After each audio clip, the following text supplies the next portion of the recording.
bonjour et bienvenue dans votre rendez-vous entrepreneurial.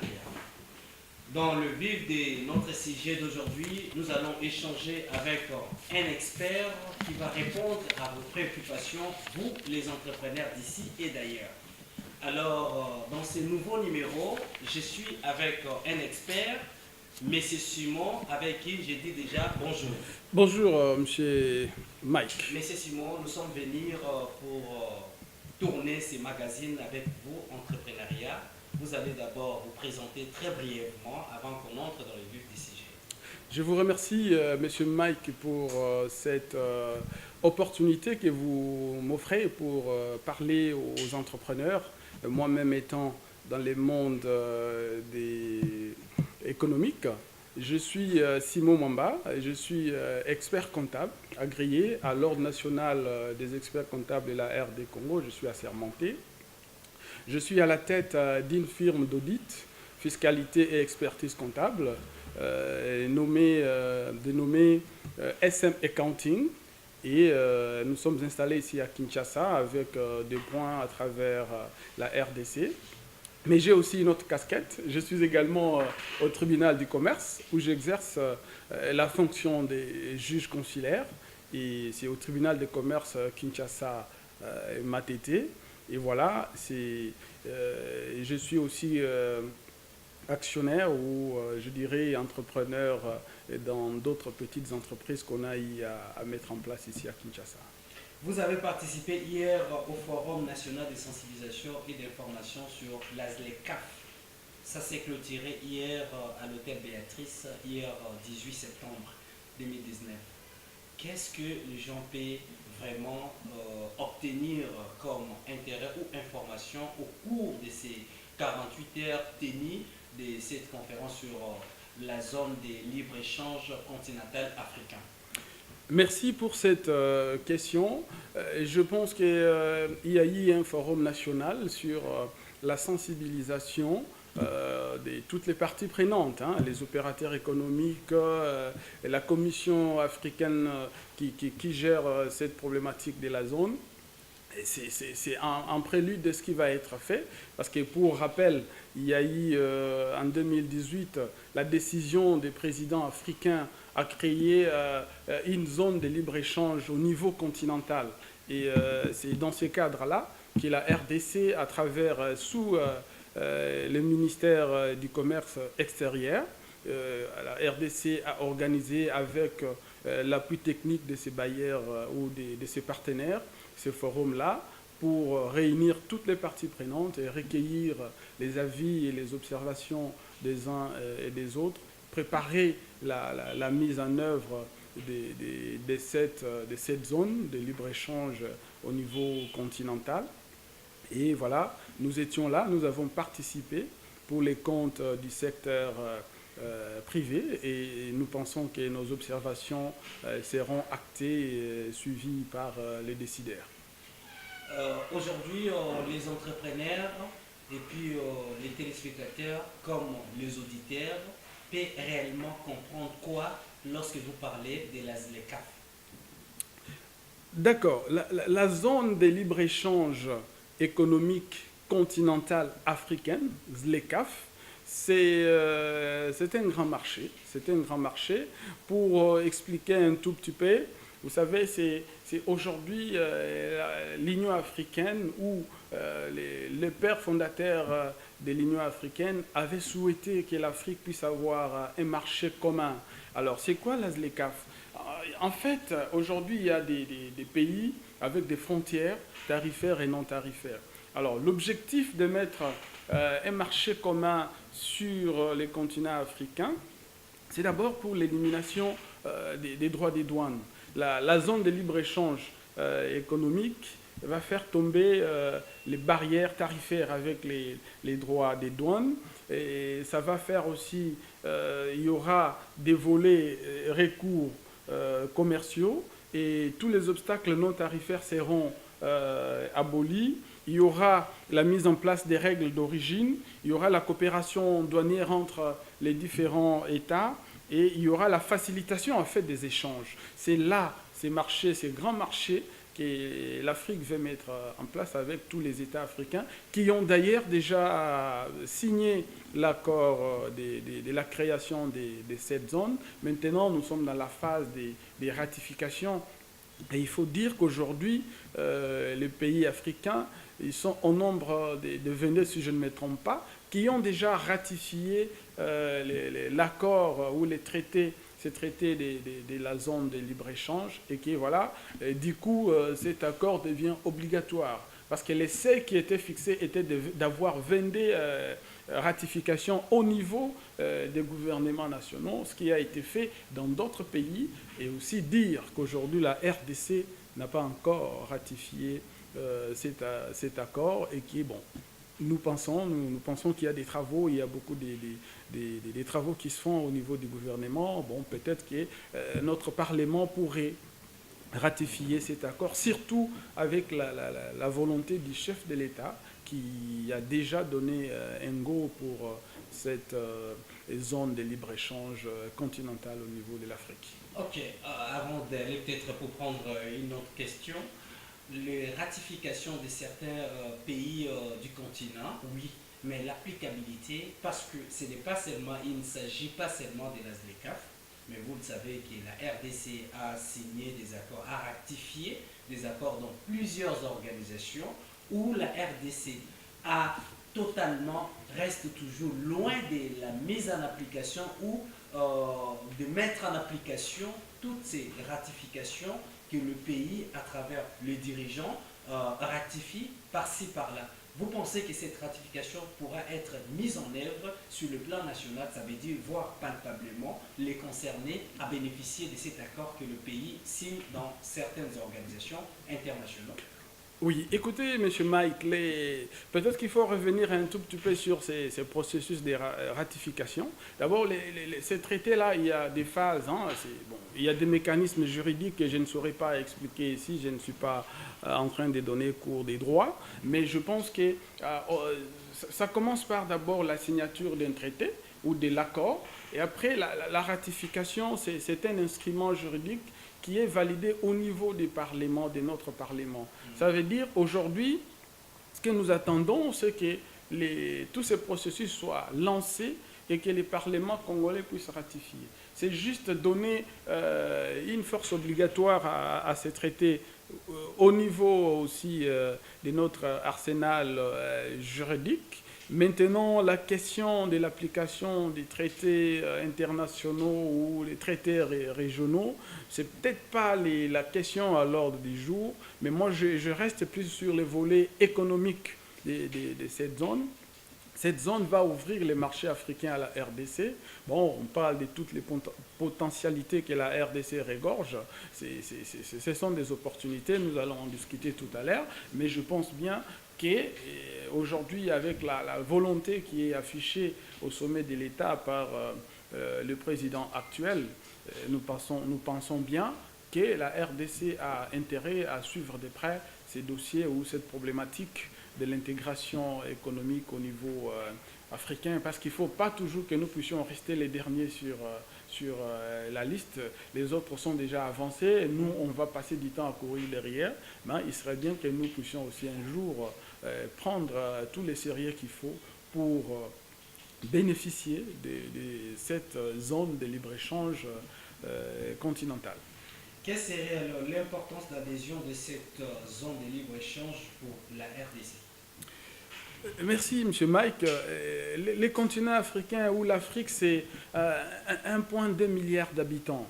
1,2 milliard d'habitants, c'est un grand marché. C'est vraiment, même au niveau mondial, c'est vraiment une grande zone d'échange libéralisée, sans frontières tarifaires ou non tarifaires. Maintenant, la RDC, est-ce que c'est important pour la RDC? Mais oui, c'est important parce que nous avons un pays qui regorge beaucoup des ressources, surtout naturelles, parfois non exploitées, et que nous pouvons exploiter pour aller exporter, bien que notre capacité aujourd'hui de production ne soit pas à la hauteur de ce que nous sommes en tant que pays. Déjà, nous-mêmes, sur le plan de la production interne, avec 80 millions d'habitants. Nous sommes un pays avec une économie tout à fait extravertie. Tout ce que la plupart de nos besoins, les premiers besoins nécessaires de la vie sont toujours comblés avec des importations, Monsieur Mike.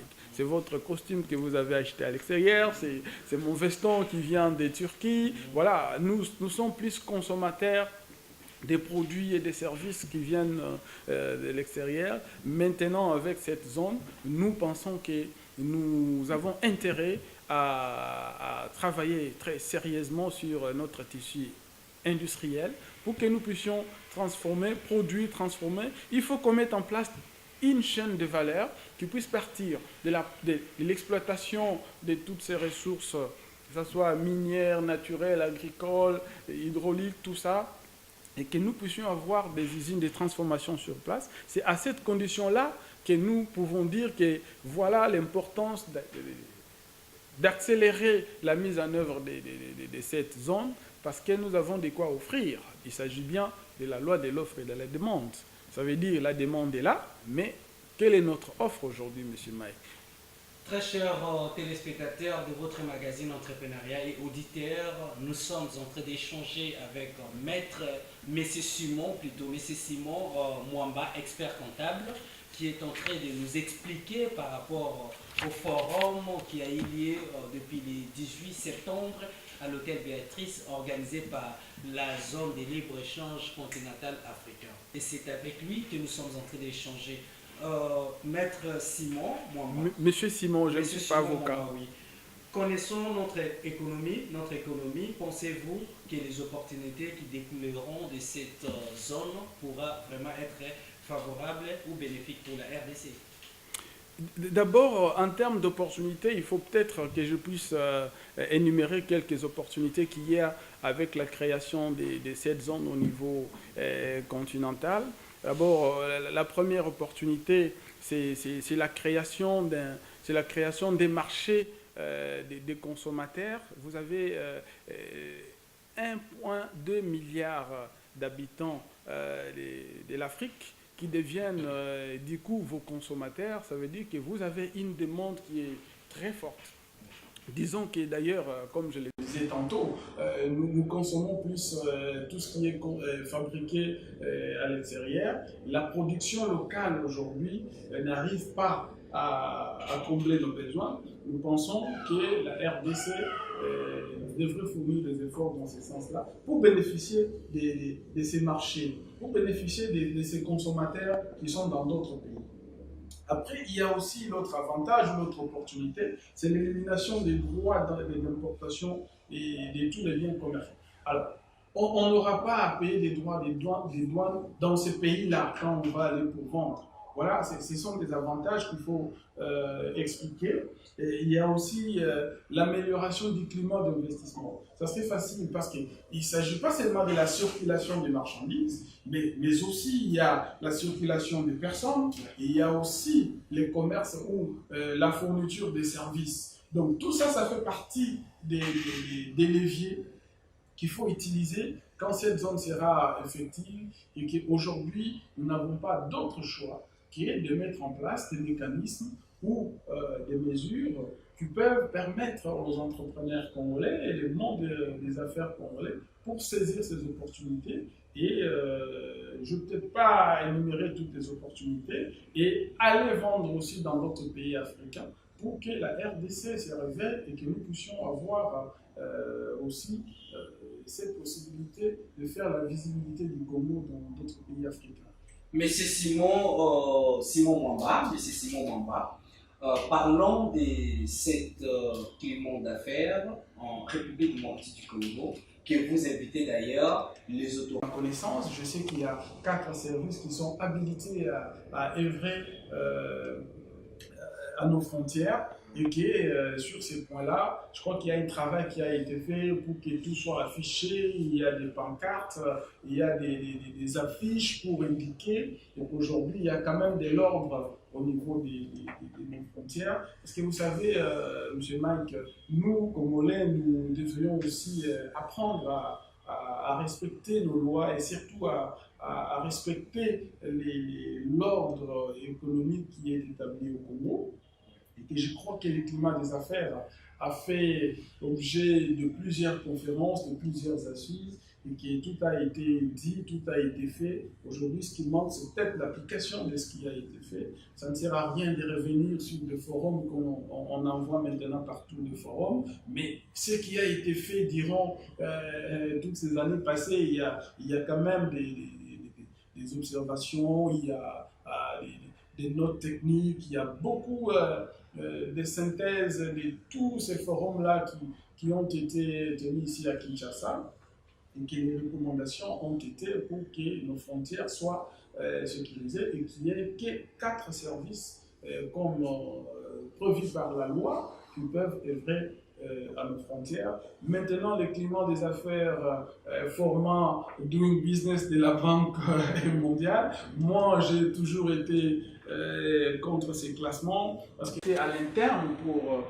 essayer de voir les niveaux des réformes qui ont été initiées par les gouvernements. Maintenant, si on se cale seulement sur ces classements de la Banque mondiale, c'est vrai, avec le président actuel qui invite les investisseurs à venir au Congo, je crois que le climat des affaires fait partie de ces priorités pour nous permettre, nous qui sommes dans le monde économique, de réaliser ce que nous avons à faire en tant que secteur privé. Voilà.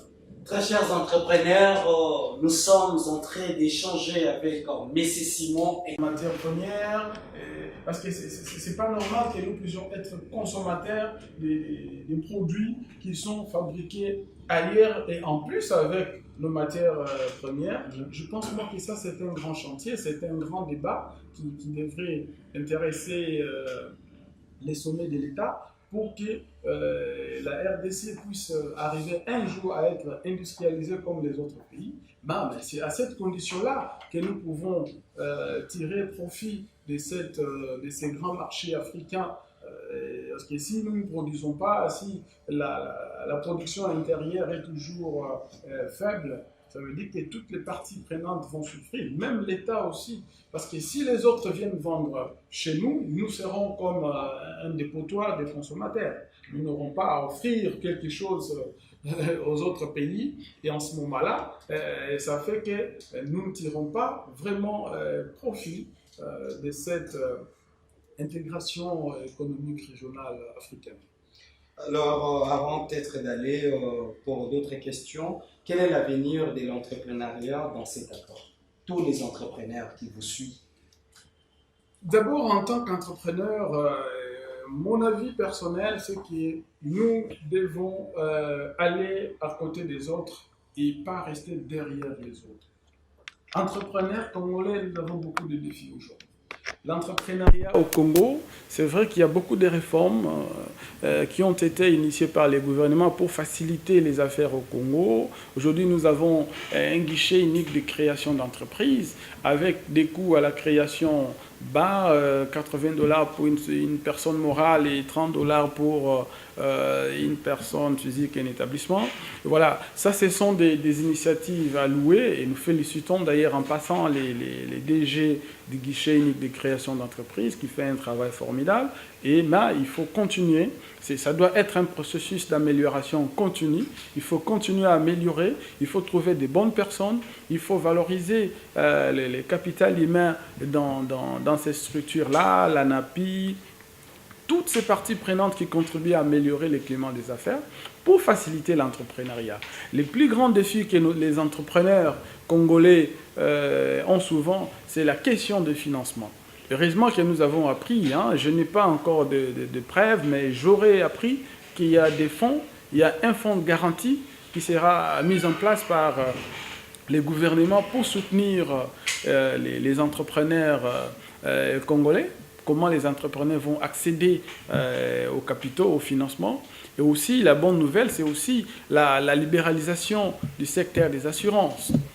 Aujourd'hui, nous pouvons avoir des crédits qui seront assurés et le secteur des assurances va jouer son rôle pour sécuriser les risques qu'il y a à se faire financer. Vous savez, il y a des outils, des instruments juridiques, par exemple la loi sur la sous-traitance. C'est un instrument, il faut que les Congolais puissent participer, et parce que cette loi favorise les capitales qui doivent être détenues à plus de 50% par les Congolais. Ça, c'est une loi qui va booster l'entrepreneuriat au Congo. Et vous avez aussi d'autres structures qui sensibilisent. Vous avez l'OPEC, vous avez tout un ministère de petites et moyennes entreprises. Ça, ce sont des instruments qu'il faut coordonner, harmoniser pour que l'entrepreneuriat puisse être, pour que les jeunes Congolais puissent créer des entreprises, parce qu'il n'y a pas d'autre alternative que l'entrepreneuriat pour les jeunes Congolais. Et sachant que le marché de l'emploi est tel qu'il est aujourd'hui, c'est très difficile de quitter l'université et trouver de l'emploi au Congo. Voilà, nous encourageons. Et nous, les jeunes qui sommes déjà dans l'entrepreneuriat, nous qui avons osé affronter les difficultés de l'entrepreneur, nous comprenons bien. Et nous souhaitons qu'il y ait de bonnes personnes pour gérer toutes ces structures, ces fonds qui seront dédiés à encourager surtout l'entrepreneuriat des jeunes.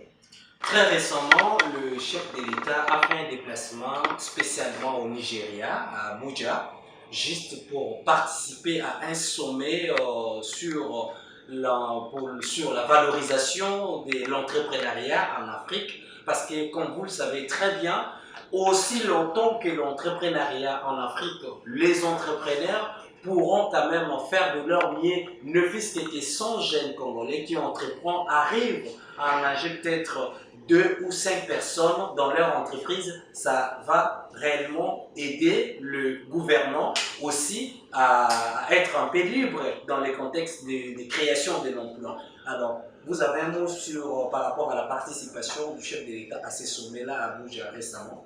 Je crois que les chefs de l'État étaient accompagnés de beaucoup de jeunes.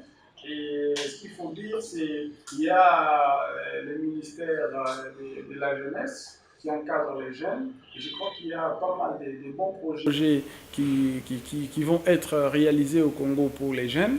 Et je pense que les jeunes Congolais doivent oser. Il faut oser entreprendre. Parce que ces jeunes-là n'ont pas d'autre choix que d'entreprendre. Alors, je ne vois pas comment on va sortir tous ces milliers de jeunes qui sortent chaque année des universités pour aller travailler. C'est très difficile pour le moment, mais je crois que les efforts sont fournis au niveau du sommet de l'État.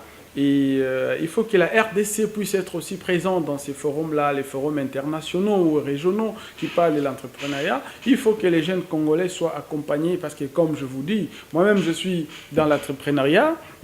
Moi-même, je suis à la tête, je suis associé gérant d'un cabinet d'expertise comptable, audit et fiscalité. Moi, je peux te dire que les débuts a été toujours difficiles, mais aujourd'hui, nous arrivons quand même à supporter nos charges d'exploitation. Et je pense bien que beaucoup d'autres jeunes peuvent réaliser ce que nous avons réalisé. Nous croyons en leurs capacités. Et nous sommes d'ailleurs là, au sein de notre cabinet. Nous avons un programme qui consiste à informer les jeunes sur les processus de création d'entreprise. Nous recevons beaucoup de jeunes. Malheureusement, nous ne sommes pas soutenus. Nous les faisons sur les moyens des bords. Nous les faisons d'ailleurs à titre gratuit pour les jeunes qui ont des projets de création d'entreprise. Nous mettons toutes les informations à leur disposition et parfois nous sommes appelés à prester gratuitement pour les aider à mettre en place leur entreprise. Nous en avons déjà ici chez nous des entreprises qui ont été mises en place avec notre soutien, mais nous pensons que les chefs de l'État est en train de réaliser beaucoup de choses pour l'entrepreneuriat des jeunes, et les jeunes doivent se montrer à la hauteur. C'est une chose que les chefs de l'État mettent à la disposition un fonds pour soutenir l'entrepreneuriat des jeunes, mais il s'en est une autre. Il faut que ces jeunes soient informés et formés. Alors, nous devons tous travailler pour que ces jeunes-là, nous qui connaissons les problématiques de l'entrepreneuriat des jeunes, nous devons faire un effort pour que ces jeunes-là soient surtout informés et formés afin de les aider à mettre en en place leur entreprise et c'est la seule, je dirais, alternative pour les jeunes Congolais qui sortent des universités et qui n'ont pas des boulots tout de suite, ils peuvent entreprendre. Nous l'avons fait et nous savons que ça marche et ça va marcher pour ces jeunes-là. Monsieur Simon, votre dernier mot aux entrepreneurs, aux auditeurs et aux téléspectateurs de ces magazines entrepreneuriat. Nous sommes presque déjà à la fin de ce magazine spécial qu'on vous avait accordé. Vous, étant expert comptable et dans l'audit, vous pouvez adresser un mot à tous ceux qui vous suivront et qui sont en train de vous suivre pour le moment. D'abord, je commence par les contraintes pour la mise en œuvre de cette zone au niveau et national. Il faut parler ici de la production intérieure qui est faible, parce que nous dépendons plus de l'extérieur. Aujourd'hui, nous importons plus que nous fabriquons. Notre production locale n'est pas à mesure de satisfaire tous nos besoins. Et la deuxième contrainte que je peux citer ici, c'est aussi la faiblesse institutionnelle. Il faut qu'on puisse avoir cette volonté au niveau de nos institutions. Il faut qu'il y ait la volonté politique. C'est un dossier très très politique et il faut que les autorités puissent avoir de la volonté pour faire marcher les choses, parce que là, nous sommes déjà en retard par rapport aux autres pays qui sont déjà avancés, qui ont déjà des économies, des grandes économies de l'Afrique, qui ont des pays industrialisés. Nous sommes déjà très en retard et qu'il faut de la volonté politique pour faire avancer les choses. Et après, il y a aussi des contraintes des monnaies, la circulation des personnes. Peut-être qu'il faut voir comment obtenir aussi l'entrée des Congolais, comment les Congolais vont aller sur tous ces pays-là. Il est prévu peut-être un visa africain. Bon, j'en sais pas trop, mais je crois qu'il y a pas mal de choses qui restent à faire pour que nous puissions bénéficier de cette zone. Et en termes des mots de la fin, pour moi, les mots de la fin, c'est l'encouragement que je vais lancer à tous les jeunes Congolais. Aujourd'hui, les Congos, c'est un pays jeune. La majorité de la population, c'est des jeunes. Il faut circuler dans les périphéries de Kinshasa pour voir la jeunesse congolaise. Ils sont prêts à travailler, mais il faut leur donner les moyens. Moi, je pense que le gouvernement a intérêt à mettre à la disposition de ces jeunes non seulement les moyens financiers, mais aussi les informations, des formations, des sensibilisations, pour que ces jeunes puissent comprendre qu'il est grand temps que nous puissions avoir des jeunes entrepreneurs et non des jeunes qui ont passé beaucoup de temps dans nos universités, qui par la suite vont se retrouver au chômage. Il faut que dès la sortie de l'université, que chaque jeune Congolais puisse comprendre ce que c'est le processus de la création d'entreprise et comment il peut créer son entreprise. C'est à cette condition-là que les jeunes Congolais peuvent sortir pour aller vendre aussi dans d'autres pays africains. Et je m'adresse plus aux jeunes entrepreneurs, les jeunes entrepreneurs congolais. Je dis qu'il faut travailler dur pour relever les défis. Le chef de l'État a lancé un défi aux jeunes. Le chef de l'État a mis en place des structures au niveau de la présidence. Il y a plusieurs conseillers qui s'occupent de cette question-là. Nous pensons qu'il y a là une opportunité à saisir pour les jeunes qui veulent créer leur entreprise. Et moi, à titre personnel, en tant qu'expert comptable, je reste disposé à accompagner tous ces jeunes qui veulent créer leur entreprise. Et je vous remercie enfin pour votre passage ici chez nous. Et je pense que ça ne sera pas la dernière fois que vous êtes passé nous voir ici au sein de notre jeune cabinet des jeunes experts comptables. Nous sommes là pour encourager aussi les autres à créer leur entreprise comme nous l'avons fait. Merci. Très chers entrepreneurs, merci de nous avoir suivis. Nous avons passé ces nouveaux numéros des magazines avec M. Simon, expert comptable.